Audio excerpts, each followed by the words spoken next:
Quero convidar vocês. O tema da nossa mensagem hoje é os resultados de uma escolha sábia.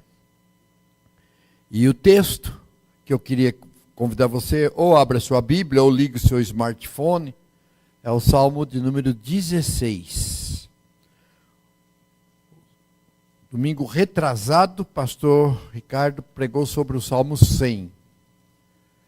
Mas o Salmo 100 tem mensagem para pregar por anos. Se for pregar um capítulo por domingo, nós temos 150 domingos. Agora, se você quiser, pode ser só o Salmo 119. Obrigado. Daí, um versículo por domingo, dá 176. Então, sobrou para mim, eu tenho o privilégio de pregar o Salmo de número 16. O Salmo é o maior livro da Bíblia. E ele compreende um período de 1000 anos.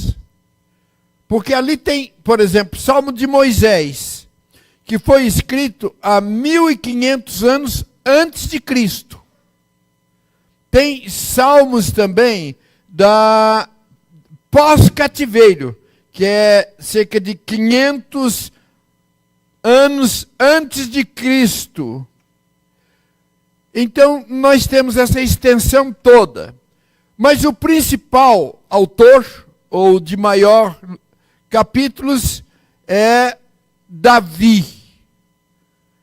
Embora tenha outros, como Moisés, já falei, Asaf, e tem até alguns salmos anônimos. Mas hoje nós vamos ficar no salmo de número 16. Orei a semana toda pensando neste momento, e eu sempre penso assim, quando você sai de casa para vir à igreja, é uma responsabilidade nossa como pregador, porque você vem para adorar a Deus, mas vem também em busca de uma palavra para o seu coração, de um alimento. E é o nosso propósito, nosso desejo, de que você seja nesta manhã alimentado, ensinado, edificado na palavra. Então curva a sua cabeça, põe a mão no seu coração. Querido Deus, em nome de Jesus, Tu sabes o quanto oramos, estudamos e pedimos por este momento. E agora eu quero te pedir em nome de Jesus, Tu conheces a cada mente, a cada coração, a cada vida aqui presente. E eu peço, Espírito Santo de Deus que está aqui, venha alimentar-nos, falar-nos, fortalecer-nos, sustentar.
Tempos numa igreja e lá na frente tinha marcando o tempo.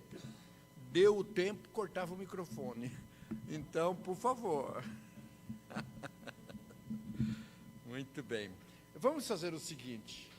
você fica com a sua Bíblia aberta e ao invés de eu lê-la totalmente no início, ler o capítulo 16, nós vamos lendo os versículos e vamos comentando. Combinado? Então, o Salmo 16, ele começa com um clamor. Guarda-me, ó Deus, porque em ti eu me refugio. Na outra tradução diz, porque em ti eu confio. Numa outra versão, a mensagem diz assim, guarda-me, ó Deus, corri ao teu encontro para salvar a minha pele. É numa linguagem simples, mas é que é isso. Guarda-me, ó Deus, corri ao teu encontro para salvar a minha pele. Tem momentos que a nossa pele só pode ser salva se recorrermos a Deus. E este salmo, então, ele está revelando o coração de Davi, da necessidade dele, mas expressa também a nossa própria necessidade, porque nós também precisamos ser guardados, socorridos por Deus, porque todos nós temos necessidade e sentimos-nos esta necessidade de sermos protegidos, guardados, amparados. Por quê? Porque nós vivemos num mundo perigoso, de insegurança. Na economia, hoje está de uma forma, amanhã você não sabe por quê. Aliás, até uma expressão, rumores, o mercado nervoso. Obrigado. Que o mercado está nervoso. Nervoso como? Né? Então a gente ouve, quando ele está nervoso, às vezes ainda dá para tomar alguma atitude, mas às vezes vem, pá, cortou, caiu. Na educação, hoje é complicado quando os pais têm de escolher uma escola para encaminhar os filhos, porque às vezes educa e às vezes deseduca. Nós vivemos um mundo perigoso, insegurança, até na família, até no casamento. Não tem mais essa estabilidade. É fácil, até que a morte nos separe. Às vezes, até fala. Eu tenho o pastor, posso citar o nome, pastor Jonas Nogueira, meu primo, ele foi fazer um casamento em São Paulo, e quando ele reuniu, aliás, ele estava fazendo o casamento na hora dos votos, né, ali do casamento, e ele foi falando, e a hora que chegou nesse momento, prometo amar, papá, até que a morte nos separe. A noiva falou, pastor, sinto muito, mas isso eu não vou prometer, não. Então, é uma insegurança que a gente vive. E não vou falar nos políticos, eu sei que vocês estavam esperando, mas não vou falar. Na saúde, é insegurança. A gente está bem. Esta semana eu ouvi de alguém que foi fazer um exame de rotina, e nesse exame de rotina detectou um tumor. Então, é uma insegurança. Por isso, o salmista, então, ele clama, guarda-me, guarda-me, porque não há nenhum outro lugar, nenhuma outra pessoa que ofereça-nos segurança plena, senão em Deus. É somente em Deus que nós encontramos a plena e a total segurança. Agora, glória a Deus, porque Ele nos revelou essa dádiva, Ele nos mostrou que nele nós podemos encontrar segurança, e coloca-se à nossa disposição, concede-nos essa segurança, que não pode ser suprida por mais ninguém, por mais nada, somente em Deus. Então nós podemos dizer também como o salmista, guarda-me, ó Deus, guarda-me, ó Deus. Vamos repetir juntos? Guarda-me, ó Deus, porque em ti eu me refugio. Mas ainda tem muitos textos que falam sobre essa segurança, mas olha esse do capítulo 17, versículo 8 de Salmos, olha que lindo. Guarda-me como a menina do olho, esconde-me debaixo da sombra das tuas asas. Capítulo 57, versículo 1, tem misericórdia de mim, ó Deus, tem misericórdia, pois em ti a minha alma se refugia. À sombra das tuas asas me abrigo, até que passem as calamidades.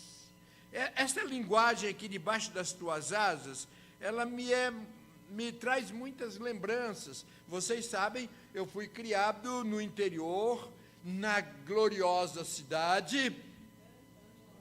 Já aprenderam, né? Lá em Cândido do Mota, a vovó criava galinhas. E era interessante observar que quando começava a chover, as galinhas abriam as suas asas e acolhia debaixo delas os seus pintainhos. Então ficava protegido debaixo das asas. Só que para nós, muito maior do que as galinhas de Cândido do Mota, é o nosso Deus. Ele é o nosso Deus que nos ampara. Não há outro protetor como o nosso Deus. E Davi escolheu abrir mão de tudo para ouvir, obedecer e seguir a Deus. Aí no versículo 2 ele continua: tu és o meu Senhor, digo ao Senhor, tu és o meu Senhor.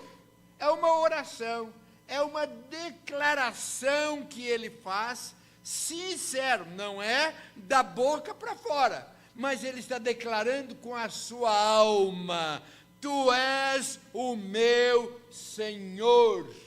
É uma declaração fácil da gente memorizar e repetir em todos os momentos e circunstâncias, quando nós precisamos, clamamos: tu és o meu Senhor, tu és o meu Senhor. Essa é uma declaração importante que nós estejamos fazendo e fortalecendo na nossa alma, no nosso coração, não para Deus, porque Ele sabe, mas fortalecendo para nós mesmos: tu és o meu Senhor.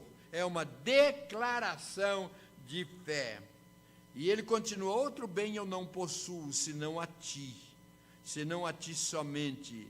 Na Bíblia a mensagem diz assim: sem ti nada faz sentido. Ele decide abrir mão de tudo por amor a Deus. É a declaração de um rei que tinha muitas riquezas, muitas posses, muita autoridade, mas ele descobriu que nada do que tinha poderia trazer-lhe segurança plena. Tinha muitos bens, mas a qualquer momento poderia perder tudo, ser-lhe arrancado.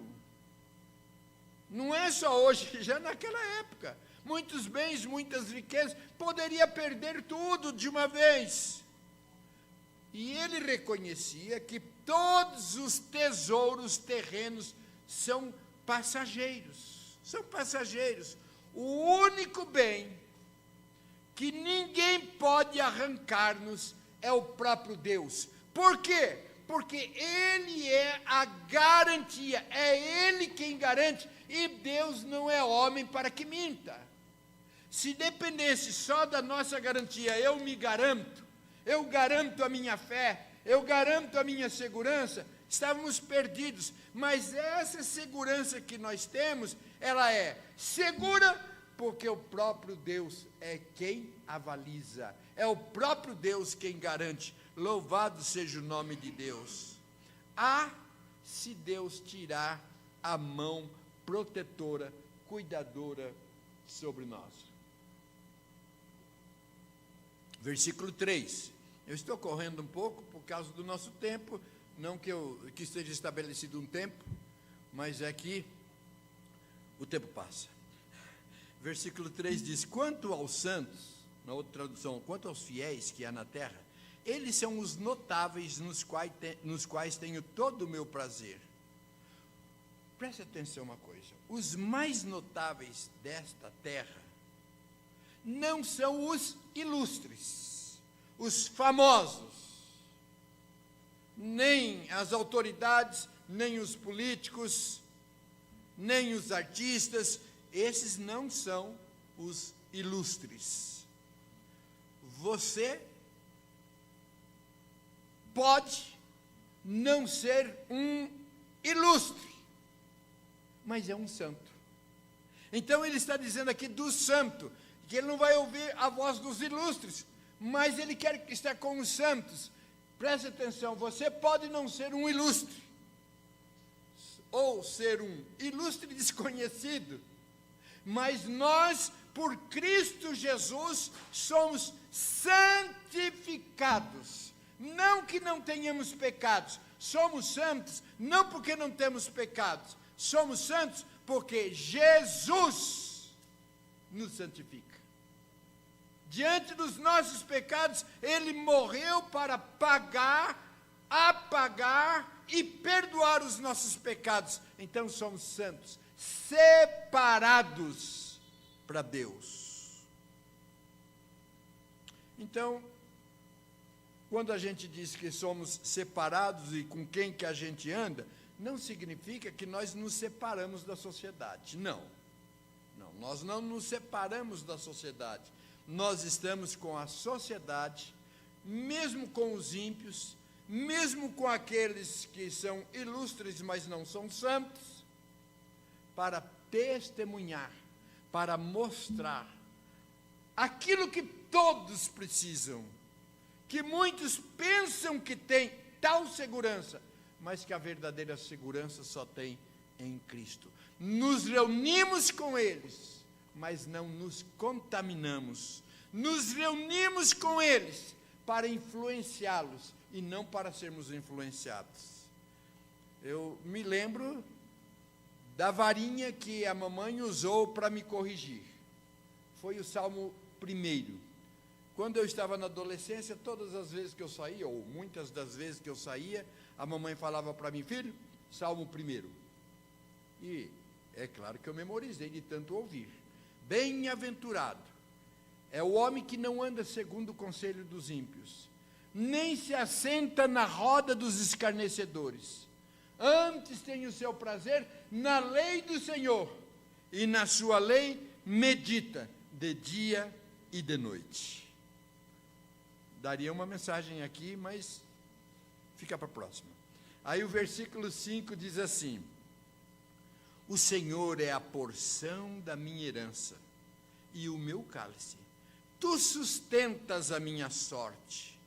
Na Nova Tradução, na linguagem de hoje, diz: o meu futuro está nas tuas mãos e tu diriges a minha vida.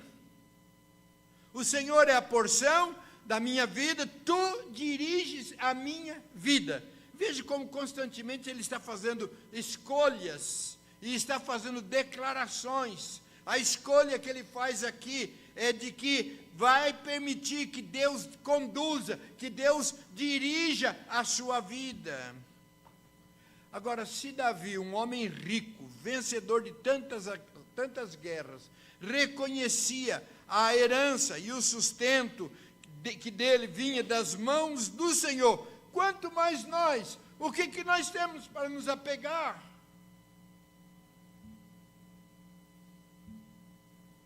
Eu ia dizer de um ditado que se usava lá, mas acho que não é bom para falar, embora o ditado dizia o seguinte: é nós que não temos um gato para pegar para o rabo. Acabei falando, né? Tá bom. Então, queridos, a gente vê, se Davi, que tinha tudo, nós não temos nada, nós precisamos ainda mais e mais e mais desse Deus que pode nos socorrer e nos sustentar. Agora, preste atenção, o crente, o cristão, não pode dizer: eu sou um azarado. Risca isso. Nós não podemos dizer: eu sou um azarado. Por quê? O texto diz: tu sustentas a minha sorte. A minha sorte está nas mãos de Deus, está diante do Senhor. Se a minha sorte está diante do Senhor, eu não sou um azarado. Está amarrado em nome de Jesus. Porque a nossa sorte vem do Senhor. É claro que circunstâncias adversas acontecem, às vezes coisas ruins, coisas tristes, podem chegar até nós.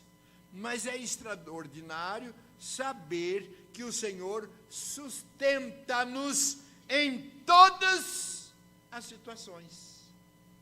Não estamos com a nossa sorte definida de azar.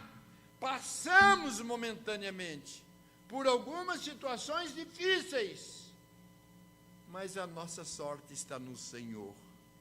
E Ele não nos deixa ao léu da sorte. A nossa sorte está nas mãos de Deus. A nossa sorte está nas mãos de Deus. Melhorou. Até o final do culto a gente melhora mais. Então, diante de suas escolhas, ele tinha também, no versículo 7, uma linda herança. A herança que está prometida para todos aqueles que colocam Deus no seu coração, que permitem que Deus entre no seu coração. Temos uma linda herança, uma linda herança. E o versículo 8 fala de mais uma escolha. Tenho o Senhor sempre diante de mim, estando Ele à minha direita, não serei abalado. Tenho o Senhor de vez em quando, não, tenho o Senhor sempre, sempre, não somente quando eu preciso, sempre, sempre. Grife aí na sua Bíblia, grave sua mente e no seu coração, sempre o Senhor está diante de mim. Onde eu estiver, em qualquer momento, em qualquer circunstância, tenho sempre diante de mim. Agora, é interessante que alguns preferem trocar as delícias perpétuas, que nós vamos ver, mas no versículo 11, pelos prazeres transitórios. Nós temos a promessa das benditas, das delícias perpétuas, mas às vezes a gente prefere as delícias momentâneas. Delícias momentâneas, através do pecado. A gente pensa, mas que prazer tem no pecado? O pecado é prazeroso. O pecado é prazeroso, porque se não tivesse prazer, ninguém iria pecar. Certo? Ele tem prazer, dá os seus prazeres. Mas o preço é muito caro. É muito caro. E traz prazeres momentâneos, e muitas vezes, passado aquele momentâneo, o que vem depois é doído, é dolorido, é sofrido. E às vezes tem que procurar um outro prazer momentâneo para crescer, ou para tentar superar aquele momento doloroso causado por outro prazer momentâneo, e assim vai, de momentâneo e momentâneo. Mas o que Deus tem preparado não é momentâneo, é para sempre, é para sempre. Quer um exemplo bíblico? Adão e Eva, eles experimentaram as delícias de estarem na presença, de estar ali com Deus, mas eles trocaram por um prazer passageiro, um fruto, e o resultado todos nós sabemos, só não aprendemos. E o que aconteceu com eles pode acontecer conosco quando nós trocamos os prazeres de Deus pelos prazeres deste mundo.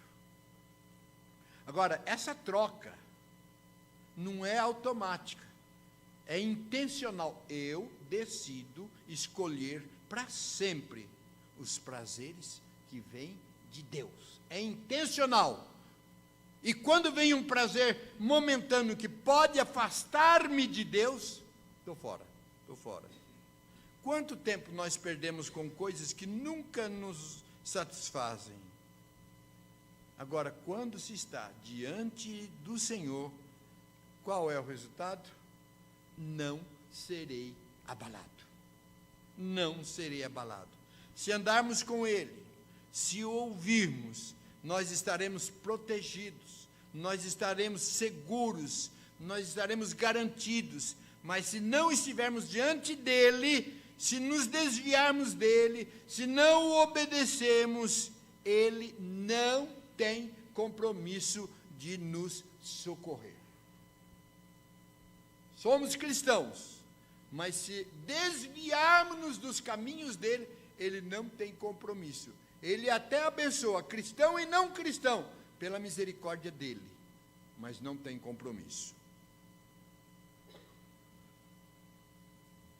O pastor Davi, diante da certeza da escolha que ele tinha feito, no versículo 9 ele diz: por isso eu não vou largar. Eu não vou largar aquele que não me larga. E a gente só não larga da mão de Deus, porque a mão dele está segurando a nossa. Essa é a garantia. Não é somente a minha, mas é a mão de Deus que é a forte, que é a garantida. E aí diz: o meu coração se alegra e o meu espírito exulta. Quem toma a decisão de pedir ajuda para Deus, quem escolhe andar nos caminhos de Deus, quem escolhe abrir mão de tudo por amor de Deus, tem um coração alegre. E o seu espírito exulta. Em outras palavras, a minha alma tem paz. A minha alma tem paz. Eu estou em paz. Em paz com Deus. Em paz com Deus. E o texto ainda diz: até o meu corpo repousará seguro. Até quando nós estamos doentes fisicamente, nós temos para quem recorrer. Nós temos para quem pedir ajuda. E mesmo que nós já estejamos entregando os pontos, nós sabemos: Deus pode, Deus pode, Deus pode. Uma vez eu estava conversando com o pastor, ele disse: eu não oro por enfermos. Por quê? Porque vai que a pessoa não cura, aí pode diminuir a fé daquela pessoa. Orou e Deus não curou. Eu digo: eu oro e peço, seja feita a vontade de Deus. Se Deus curar, louvado seja o nome de Deus. Se Deus levar, louvado seja o nome de Deus. A minha função não é curar ninguém.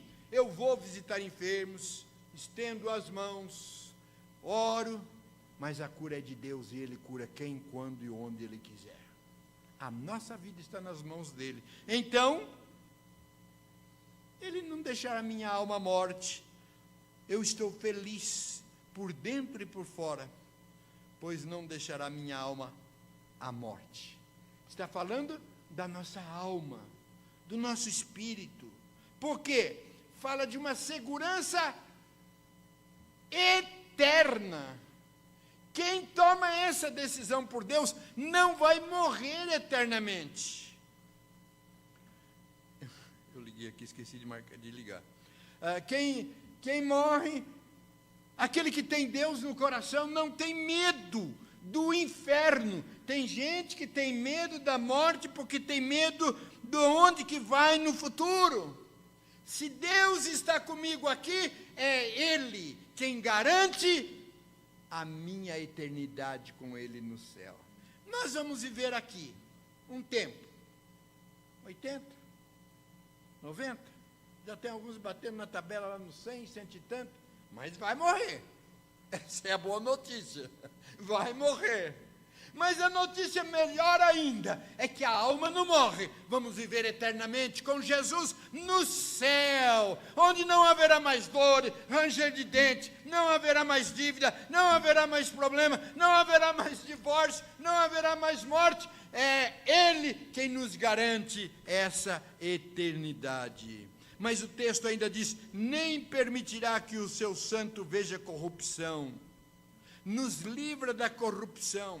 Nós não conseguimos fugir da corrupção por nós mesmos. Eu não quero mais pecar, eu não quero mais fazer nada errado, eu não quero, mas muitas vezes continua fazendo. É por isso que nós precisamos nos apegar a Deus, porque é só Ele que nos sustenta, que nos fortalece, que nos capacita a dizer não, não, não para aquilo que nos leva à corrupção. Quando com Ele nós somos protegidos, afastado deles é queda. Versículo 11 diz: tu me farás ver os caminhos da vida. Nós precisamos de direção de Deus. Constantemente a gente está precisando de tomar decisões. Qual o melhor? Qual o melhor? Ele nos faz ver os caminhos da vida. Coisas que nós não conseguimos ver. Ainda voltando lá naqueles ditados, nós não enxergamos uns palmos diante do nariz. Mas Deus conhece o futuro, porque o futuro está nas mãos dele. Deus sempre preocupou-se em nos ver bem, proporcionar-nos coisas boas. Quando ele criou tudo, ele olhou para o homem e viu, tadinho, tão tristinho, sozinho, oh, coitadinho, fez a mulher. E que bênção que é! Por quê? Porque ele queria coisas e quer coisas boas para nós. Aí ele diz, olha, do alimento de todos esses frutos vocês podem comer, todos. Que delícia! Vocês podem imaginar, né?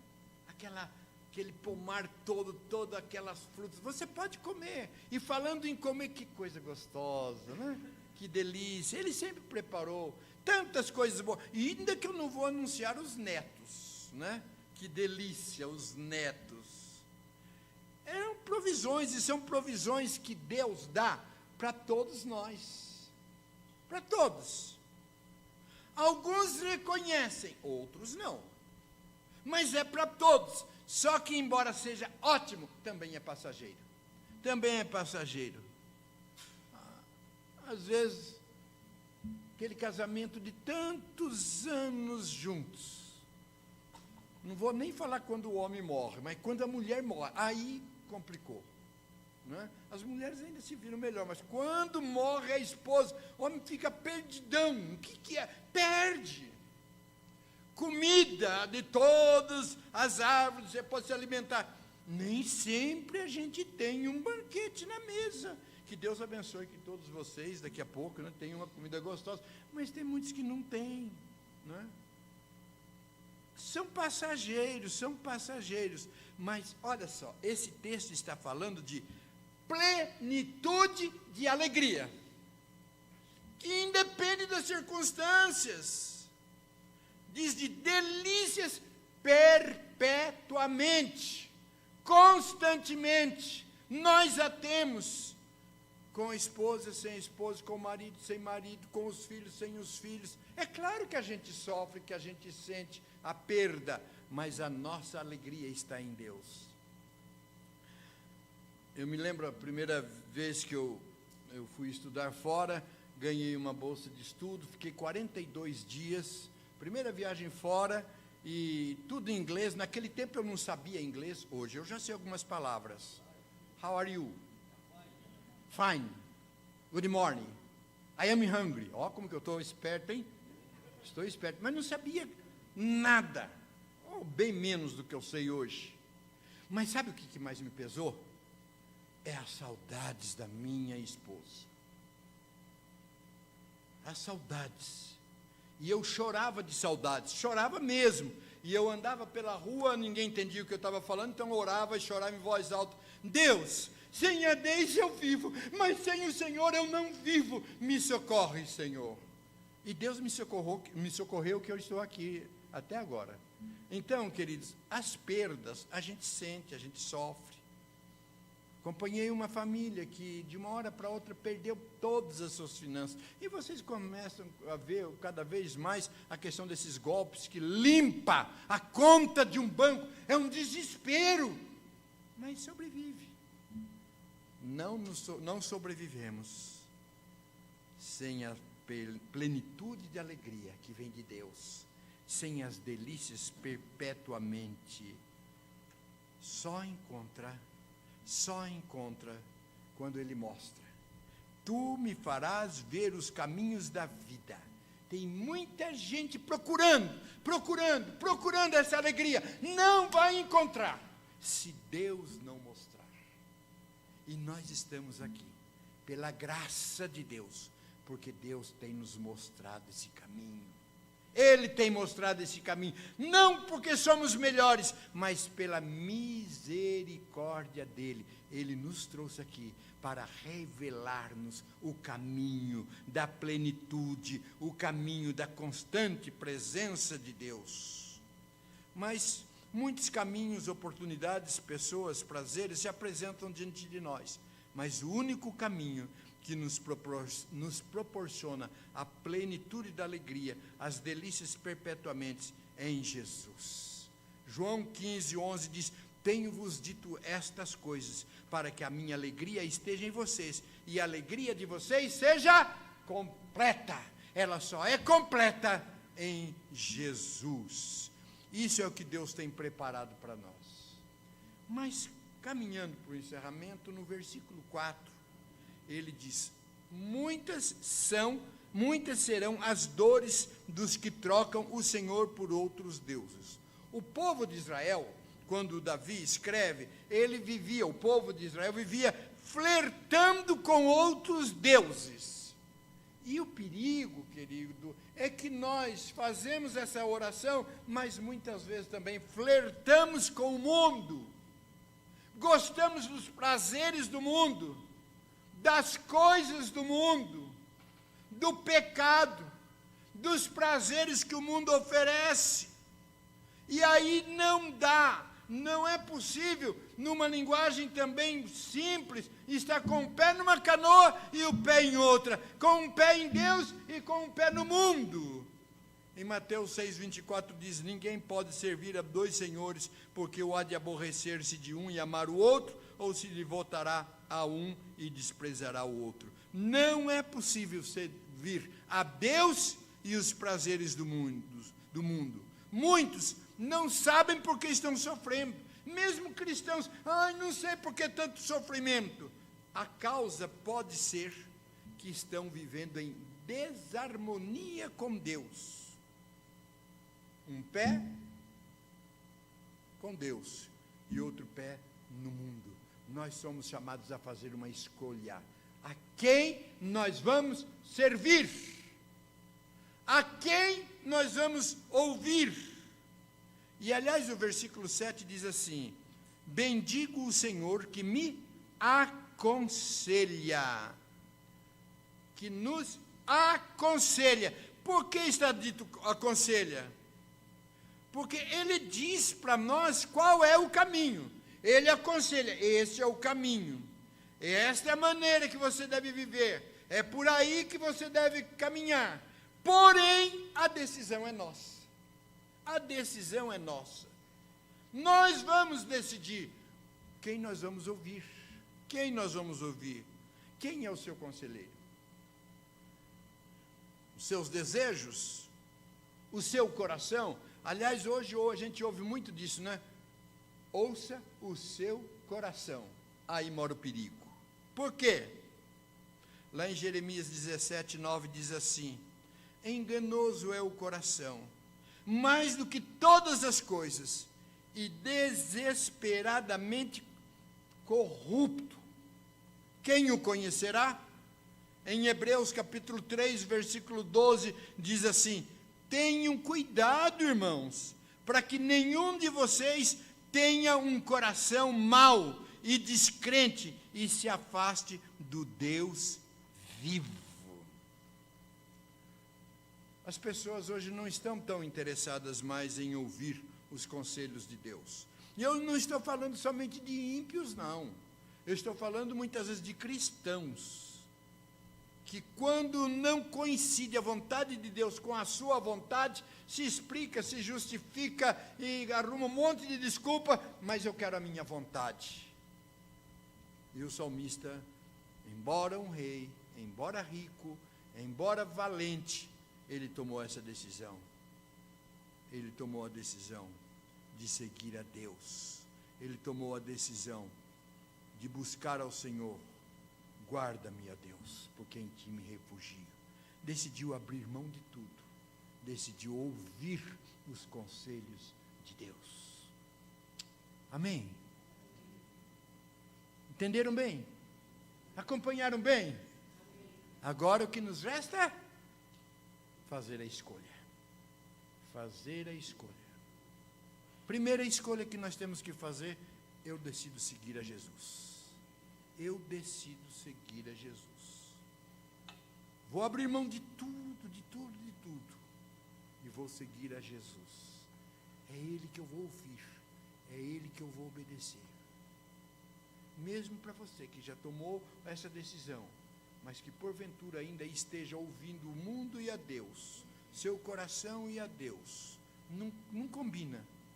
Senhor, nesta manhã, eu tomo a decisão de voltar-me única e exclusivamente para Deus. Há um cântico que nós normalmente não cantamos aqui, mas ele dizia: quero voltar ao primeiro amor, voltar a Jesus. Esta é uma manhã de entrega, de renovação de compromissos, de disposição. Eu escolho Jesus. Eu escolho seguir a Jesus. Eu dependo de Jesus.